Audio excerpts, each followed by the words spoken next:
Inatake ni Trump ang mga target na konektado sa Revolutionary Guard sa Timog Iran matapos masangkot ang mga bangkang Iranian sa kahina-hinalang operasyon sa kipot ng Hormuz. Habang sinusubukan ng mga tagapamagitan na buhayin ang kasunduan sa Tehran, ngayong Martes, Mayo 26, 2026 lumalabas na hindi isang pangulo ang sumisira ng kapayapaan, kundi ang White House ang tumutugon sa rehimen, nagsasabing bukas ito sa negosasyon. Habang sumusubok ng mga mina sa dagat, nagbabanta sa mga eroplanong Amerikano at sinusubukang makuha ang mga konsesyon bago magbigay ng seguridad. Gamit ng Iran ang tigil putukan bilang panangga, diplomasya bilang tabing at pressure ng militar bilang pananakot. Tumugon si Trump ng limitadong atake para ipakitang hindi lisensya sa pananambangang kasunduan at dito nabunyag ang panlilinlang. Ang rehimen ang sumabotahe sa negosasyon, nagkunwaring nakikipag-usap habang kumikilos ang revolusyonaryong gwardiya. Ano ang inihahanda ng Iran sa kipot ng Hormuz?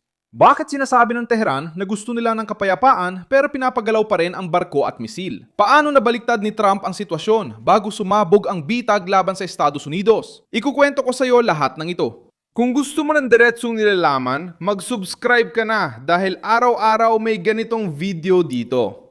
Kinumpirma ng Central Command ng Estados Unidos na mga aksyon ng pagtatanggol sa sarili ang mga pag-atake. Ayon sa Amerika, target ang mga base, sasakyan dagat na may kaugnayan sa paglalagay ng mina at mga lugar ng paglulunsad ng misil sa Timog, Iran.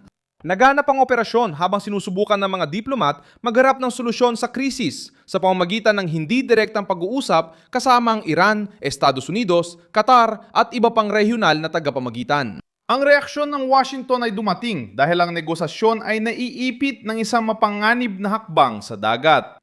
Sinubukan ng rehimen ng Iran na gawing taktikal na kalamangan ang tigil putukan. Habang tinatalakay ng mga kinatawan ng kasunduan, may mga lalaking konektado sa revolusyonaryong gwardiya na iniugnay sa mga operasyon sa Golpo. Sa lugar na kung saan ang kilos militar ay nakakaapekto sa presyo ng langis, nagbabanta sa barkong pangkalakalan at nalalagay sa panganib ang mga sundalong Amerikano. Dito pumapasok si Trump gamit ang lohikang iniiwasan ng lumang diplomasya ng Washington. Ayon sa lokal na ulat, may pagsabog, putukan at galaw ng militar. Ação militar nas áreas costeiras. Ayon sa mga ulat ni Ali Hashem ng Al Jazeera, nagsimula ang putukan ng salakain ng revolusyonaryong gwardiya ang isang barko na sinundan ng pag-atake ng eroplanong pandigma ng Amerika sa mga bangkang konektado sa puwersang pandagat ng Iran. Tinarget ng Washington ang mga lugar na may agarang banta at nagbabala na hindi isasakripisyo ang proteksyon ng tropang Amerikano para sa diplomasya. Inilarawan ng mga pag-atake bilang depensibo at nilinaw ng mga Amerikanong source na hindi ito nangangahulugang pagtatapos o tigil putukan. Bukas pa rin ang White House sa negosasyon pero nilinaw na hindi pwedeng gamitin ng Tehran ang salitang kapayapaan habang naghahanda ng patibong sa dagat. Simple lang ang pagkakaiba. Tinatanggap ni Trump ang kasunduan, hindi tinatanggap ni Trump ang palabas. Tuloy ang negosasyon sa tatlong sensitibong issue. Ligtas na pagbubukas ng kipot ng Hormuz, mga parusa laban sa rehimen ng Iran, at kapalaran ng pinayamang uranium. Sinabi ni Marco Rubio na posible pang magpatuloy ang usapan, ngunit walang garantiya ng kasunduan sa anumang halaga. Ang pamahalaang Amerikano ay naniniwala ang kasunduang walang kontrol sa programang nuklear at proteksyon sa rutang pandagat ay magbibigay lang ng oras para muling mag-organisa ang Iran. Inilagay din ni Trump ang pinayamang uranium sa sentro ng alitan. Ang kinihingi ay ang material ay dapat ibigay sa Estados Unidos para sirain o alisin sa ilalim ng internasyonal na superbisyon sa isang tinatanggap na lugar. Binabago ng kahilingang ito ang bigat ng negosasyon dahil pinipilit ito ang Tehran na tumigil sa puro salita at kumilos. Hindi sapat ang mga magkakaroon ng katatagan. Dapat isuko ng rehimen ang anumang nagpapalakas ng takot sa nuklear sa gitnang silangan. Lumalabas ang Qatar bilang tagapamagitan dahil bahagi ng deadlock ay may kinalaman sa pera, mga nakapirming ari-arian at mga garantiya para sa rehimen ng Iran. Ipinakita ng mga ulat na hinahangad ng Tehran ang akses sa $12 bilyong ng mga nakapirming pondo bilang kondisyon para umusad ang mga pag-uusap. Ipinapakita rito ang laro ng panggigipit. Gusto ng Iran ng kaluwagang pinansyal bago magbigay ng tunay na seguridad. Sinusubukan ni Trump na pigilan ito dahil ang pagpapalayan ng pera ng walang konkretong konsesyon ay maulit lang ang pagkakamali ng lumang kasunduan na nagpalakas sa rehimen at iniwan ng problema. Nakakadagdag din sa krisis ang pagkilos ng Iran sa Lebanon. Nilalayo ng Tehran na yugnay ang anumang kasunduan sa pagprotekta sa regional nitong network kabilang ang Hezbollah. Ayaw ng rehimen na talakayin lang ang uranium, barko at parusa. Nais nilang gamitin ang negosasyon para protektahan ang kanilang sanggay na pampolitika at militar sa reyon.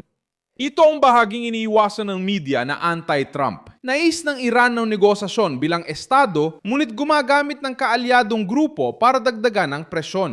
Binabantayan ng Israel ang lahat dahil alam nilang ang mahinang kasunduan ay maaari magbigay daan sa Iran na muling buin ang lakas at palakasin ang mga kaalyado sa hilagang hangganan.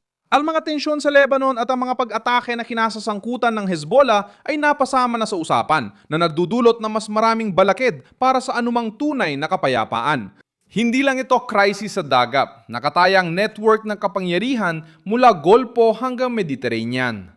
Mabilis, dumating ang akusasyon mula sa Iran. Kinondena ng Tehran ang pag-atake ng Amerika. Iginiit na nilabag ang tigil putukan at pananaguti ng Washington sa mga kahihinatnan. Inasahan ang ganitong reaksyon. Laging sinusubukan ng rehimen, baliktarin ang sitwasyon kapag kinakaharap sila. Una silang naninindap, nang aasar at magrereklamo kapag may tugon. Matagal na nilang taktika ang pagliha ng tensyon at paggamit ng reaksyon ng Amerika bilang propaganda sa politika.